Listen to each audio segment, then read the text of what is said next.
طيب ازيكم عاملين ايه؟ النهارده جايين نجرب منتج جديد اسمه تويسبي. بطعم الصار كريم والبصل.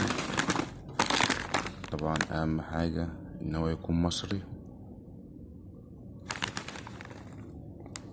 هنا طبعا معلومات بقى وكل حاجة، المكونات ذرة وعدس ومش عارف ايه، يعني حاجات من الطبيعة.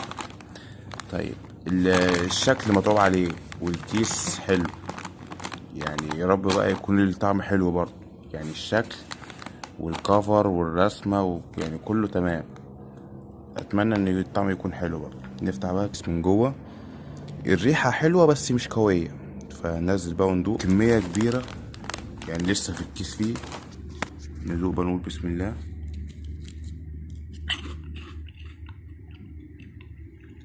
لا حلو جدا.